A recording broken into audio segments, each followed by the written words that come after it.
જો બાળકને તાવ આવે, સાથે સાથે હાથ પગ ખેંચાવા માંડે, આંખો અધર ચડી જાય, તો સ્વાભાવિક છે કે કોઈ પણ માતા પિતા ગભરાઈ જાય. પરંતુ ગભરાશો નહીં, સાથે સાથે અમુક ભૂલો પણ ન કરતા, કારણ કે અમુક ભૂલો બાળકોના જીવને જોખમમાં મૂકી શકે છે. તો આજે આપણે વાત કરીશું તાવની સાથે આવતી આંચકી વિશે. તે શું કામ આવે છે, કયા કારણોથી આવે છે એના વિશે, અને જો આવું થાય તો તાત્કાલિક ઘરે શું સારવાર આપવી એના વિશે. અને આ વિડીયો અંત સુધી જોજો. આમાં હું 5 એવી ભૂલો વિશે જણાવીશ કે જે મોટાભાગના માતા પિતા કરે છે અને એને કારણે બાળકનો જીવ જોખમમાં મુકાય છે. અને આ વિડીયોને વધુને વધુ શેર કરજો, કારણ કે આ માહિતી છે તમારા અને તમારા ફેમિલી માટે ખૂબ જ મહત્ત્વની છે. હું છું ડૉક્ટર ધર્મેશ ગોહેલ, નવજાત શિશુ તથા બાળરોગ નિષ્ણાંત. મારી હોસ્પિટલનું નામ છે નક્ષત્ર બાળકોની હોસ્પિટલ, અને મારી હોસ્પિટલ રાજકોટમાં આવેલી છે, નાગરિક બેંક ચોક પાસે. સૌથી પહેલાં સમજી લઈએ કે આ ફિબ્રાઇલ કન્વલ્ઝન એટલે કે તાવની સાથે આંચકી જે આવે એ છે શું, કારણ કે એ સમજ્યા વગર આગળનું બધું અધૂરું છે. 5% બાળકોને આ તાવની સાથે આંચકી આવે છે. આપણા મગજની અંદર ઇલેક્ટ્રિક એક્ટિવિટી જનરલી થતી હોય છે. આપણે જેમ ઇલેક્ટ્રિક કરંટ હોય એવી રીતે આપણા મગજની અંદર પણ બહુ જ ઓછા પ્રમાણમાં ઇલેક્ટ્રિક એક્ટિવિટી અને ઇલેક્ટ્રિક કરંટ હોય છે. મગજની ઇલેક્ટ્રિક એક્ટિવિટી જે હોય, બ્રેઇનની ઇલેક્ટ્રિક એક્ટિવિટી જે હોય, એમાં તાવના કારણે અચાનક જ ફેરફાર થઈ જાય અને એના કારણે આ તાવના કારણે આંચકી આવતી હોય છે. આ તાવના કારણે જે આંચકી આવે છે એમાં મોટા ભાગે તાવ જે હોય એ 38 ડિગ્રી સેન્ટીગ્રેડ અથવા તો 100.4 ડિગ્રી ફેરનહીટથી વધુ ટેમ્પરેચર હોય ત્યારે જનરલી જોવા મળતો હોય છે. એવું જરૂરી નથી કે બહુ વધુ પડતો તાવ હોય તો જ તાવની કારણે આંચકી આવે. અને મોટા ભાગે 6 મહિનાથી લઈ અને 5 વર્ષની ઉંમર સુધીના બાળકો હોય એમાં તાવના કારણે આંચકી આવતી હોય છે. જો આ ઉંમર સિવાયના કોઈ પણ ઉંમરના બાળકને આંચકી આવે તો એ ખાલી સિમ્પલ તાવના કારણે આંચકી છે એવું ગણાય નહીં, અને એમાં આંચકીના બીજા કારણો હોવાની સંભાવના વધુ હોય છે. આ તાવના કારણે જે આંચકી આવતી હોય એ 5 વર્ષની ઉંમર પૂરી થાય પછી મોટાભાગના બાળકોને તાવ આવે તો પછી આંચકી આવતી નથી હોતી. ઇનકેસ 5 વર્ષની ઉંમર પછી પણ જો તાવની સાથે આંચકી આવે તો આવા પ્રકારના બાળકોમાં બીજી કોઈ પણ બીમારી હોવાની સંભાવના પણ રહે છે, અને ખાલી તાવના કારણે આંચકી આવે છે એવું કહી શકાય નહીં. આજે તાવના કારણે જે આંચકી આવતી હોય એ બાળકો બાકી બધી રીતે તદ્દન નોર્મલ હોય છે, અને એનો જે વિકાસ હોય, એનું જે ડેવલપમેન્ટ છે, મતલબ કે જે એ બાળકો હાલતા, ચાલતા, બોલતા એ બધું પણ સમયસર શીખેલા હોય, એટલે એને જન્મ વખતે પણ કોઈ પણ પ્રોબ્લેમ નથી હોતો. એટલે આવા જે નોર્મલ બાળકો હોય એમાં પણ તાવના કારણે આંચકી આવી શકે છે. હવે સૌથી વધુ મહત્ત્વનો પ્રશ્ન કે આ તાવના સાથે આંચકી આવવાનું કારણ શું અને કયા પ્રકારના બાળકોને વધુ જોખમ હોય છે. તો બાળકોનું મગજ જે છે એ વિકાસ પામતું હોય, અને આ વિકાસ પામતું બાળકનું મગજ જે છે એ તાવના પ્રત્યે વધુ પડતું સેન્સિટિવ હોય.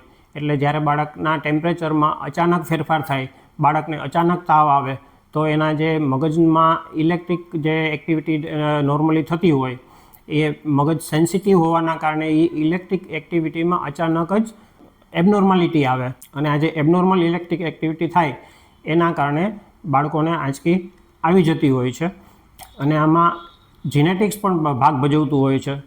જો ફેમિલી હિસ્ટ્રી હોય, મતલબ કે માતા પિતા જ્યારે નાના હોય ત્યારે એને તાવની કારણે આંચકી આવેલી હોય, તો એવા માતા પિતાના સંતાનોમાં પણ તાવની સાથે આંચકી આવી શકે છે. કોઈ બાળક હોય, એના ભાઈ અથવા બહેન, એને તાવની સાથે આંચકી આવતી હોય તો પણ આવા બાળકમાં આંચકી આવવાની સંભાવના વધી જતી હોય છે. કોઈ ટ્વિન્સ હોય અને એક બાળકને તાવની સાથે આંચકી આવતી હોય તો બીજું બાળક જે છે એમાં તો ઘણી બધી સંભાવના હોય તાવની સાથે આંચકી આવવાની. અને કોઈ પણ કારણથી તાવ આવે તો પણ તાવના કારણે આંચકી આવી શકે છે. તાવ આવવાના પણ અનેક કારણો હોઈ શકે. વાયરસનું ઇન્ફેક્શન હોઈ શકે, કોઈ બેક્ટેરિયાનું ઇન્ફેક્શન હોઈ શકે, કે અમુક સંજોગોમાં મેનિન્જાઇટિસ એટલે કે મગજની અંદર રસી થઈ જાય તો પણ તાવના કારણે આંચકી આવી શકે છે. અમુક સંજોગોમાં એન્કેફેલાઇટિસ એટલે કે મગજની અંદર વાયરસનું ઇન્ફેક્શન થઈ જાય તો પણ તાવના કારણે આંચકી આવી શકે છે. એટલે આવા ગંભીર કારણો પણ હોઈ શકે છે તાવની પાછળ આંચકી આવવાના. હંમેશા જરૂરી નથી કે તાવની સાથે આંચકી આવે તો સિમ્પલ જ એમાં કારણ હોય એવું હંમેશા જરૂર નથી. અને એ સિવાય તાવની સાથે આંચકી આવવાના બીજા પણ ઘણા કારણો હોઈ શકે છે. દાખલા તરીકે બાળકનું ગ્લુકોઝ ઓછું થઈ જાય, કે બાળકનું કેલ્શિયમ ઓછું થઈ જાય, કે મેગ્નેશિયમ ઓછું થઈ જાય, અથવા તો બાળકના ઇલેક્ટ્રોલાઇટ્સ જે હોય સોડિયમ, પોટેશિયમ, એ બધામાં કોઈ એબનોર્માલિટી આવે તો પણ તાવની કારણે સાથે આંચકી આવી શકે છે. ઘણા નોર્મલ બાળકોમાં એવું જોવા મળે કે બાળકને આપણે વેક્સિન મુકાવીએ, રસી મુકાવીએ, એના પછી એમને તાવ આવે અને એ તાવના કારણે પછી એમને આંચકી આવી જાય. તો ઘણા માતા પિતામાં એવી ગેરમાન્યતા હોય, ઘણા માતા પિતા એવું સમજે કે બાળકને જે આંચકી આવેલી છે એ આપણે વેક્સિન મુકાવી, રસી મુકાવી એના કારણે આવેલી છે, પણ હકીકતમાં એવું હોતું નથી. એટલે આવી ખોટી ગેરમાન્યતા રાખશો નહીં અને બાળકને વેક્સિન જે મુકાવવાની હોય સમયસર એ પૂરેપૂરો એનો વેક્સિનનો કોર્સ અવશ્ય પૂરો કરજો. તાવ આવવાના પણ ઘણા બધા કારણો હોઈ શકે છે અને આંચકી આવવાના પણ ઘણા બધા કારણો હોઈ શકે છે. અને તાવ જે કારણથી હોય એની પણ સારવાર કરવાની જરૂર પડે છે. અને જો અમુક વખતે કોઈ બાળકનું ગ્લુકોઝ ઓછું થઈ ગયું હોય, કે કેલ્શિયમ ઓછું થઈ ગયું હોય, કે મેગ્નેશિયમ ઓછું થઈ ગયું હોય, કે કોઈ એના ઇલેક્ટ્રોલાઇટ સોડિયમ કે પોટેશિયમમાં વધઘટ થઈ હોય તો એની પણ તાત્કાલિક સારવાર કરવાની જરૂર હોય છે. આવું જો થાય તો તાત્કાલિક બાળકોની હોસ્પિટલમાં જવું જોઈએ. હવે ખાસ અગત્યની વાત કરીએ કે જો બાળકને તાવની સાથે આંચકી આવે તો આપણે શું ન કરવું જોઈએ. અહીં જ મોટાભાગના લોકો ભૂલ કરે છે અને બાળકનો જીવ જોખમમાં મૂકે છે. બાળકને આંચકી આવતી હોય તો એના ફરતે ઘણા બધા લોકોએ ભેગા ન થવું જોઈએ. જો વધુ પડતા લોકો ભેગા થાય તો બાળકને પૂરતા પ્રમાણમાં ઓક્સિજન મળે નહીં અને બાળકની પરિસ્થિતિ બગડી શકે છે.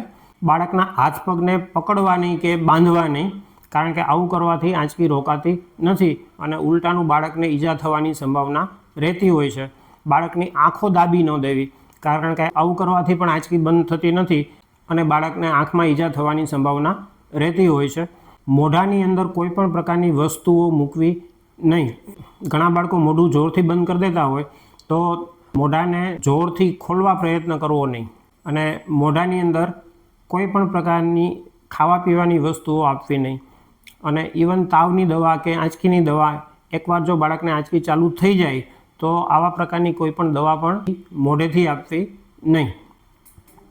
કારણ કે આવી પરિસ્થિતિમાં બાળકો બેભાન હોય છે. એટલે જો તમે મોઢેથી કોઈ પણ વસ્તુ ખાવા પીવાની અથવા મેડિસિન કે દવા કંઈ આપો તો એ બાળક જે છે એ બેભાન હોવાથી ગળે ઉતારી ન શકે અને આવી જે દવા કે ખાવા પીવાની વસ્તુઓ બાળકની શ્વાસ નળીમાં જઈને અટકાઈ શકે અને બાળકનો શ્વાસ સાવ બંધ થઈ શકે. એટલે જ્યારે બાળકને આંચકી ચાલુ હોય ત્યારે કોઈ પણ પ્રકારની ખાવા પીવાની વસ્તુઓ મોઢેથી આપવી નહીં કે કોઈ પણ પ્રકારની દવાઓ મોઢેથી આપવી નહીં. અને આ પ્રકારના બાળકોમાં આંચકી બંધ થઈ જાય પછી પણ પૂરતા ભાનમાં હોતા નથી. એટલે જ્યાં સુધી બાળક પૂરતા પ્રમાણમાં ભાનમાં ન આવે ત્યાં સુધી એને મોઢેથી કોઈ પણ ખાવા પીવાની વસ્તુઓ આપવી નહીં. ઘણા માતા પિતા આંચકી આવે તો મોઢું બંધ કરી દેતા હોય છે.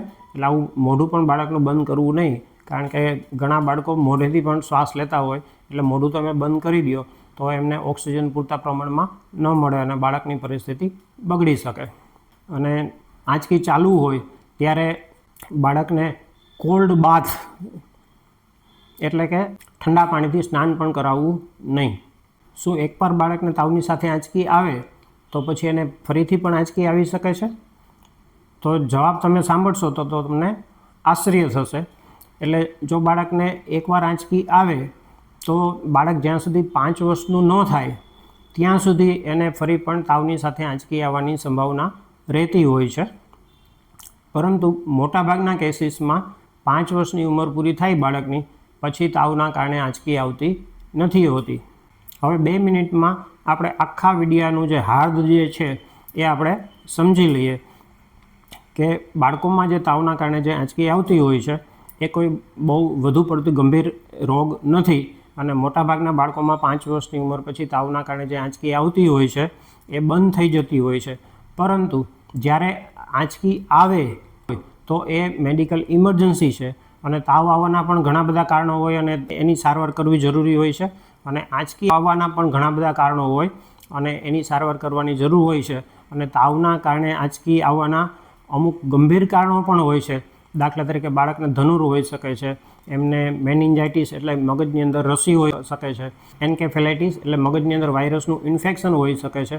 એટલે આવા ગંભીર રોગો પણ હોઈ શકે છે. એટલા માટે જ્યારે બાળકને તાવની સાથે આંચકી આવે તો ઘરે પ્રાથમિક સારવાર આપ્યા પછી તરત ને તરત નજીકની બાળકોની હોસ્પિટલે સારવાર માટે જવું જોઈએ. જો આ માહિતી તમને ઉપયોગી લાગી હોય તો ચોક્કસથી લાઇક કરજો અને આ વિડીયો કેવો લાગ્યો એના વિશે ચોક્કસથી કોમેન્ટ કરજો અને આ વિડીયોને વધુમાં વધુ શેર કરજો કે જેથી આ ઉપયોગી માહિતી વધુને વધુ લોકો સુધી પહોંચી શકે. આવા જ પ્રકારના વિડીયો માટે મારી YouTube ચેનલને સબસ્ક્રાઈબ કરવાનું ન ભૂલતા. નમસ્કાર મિત્રો.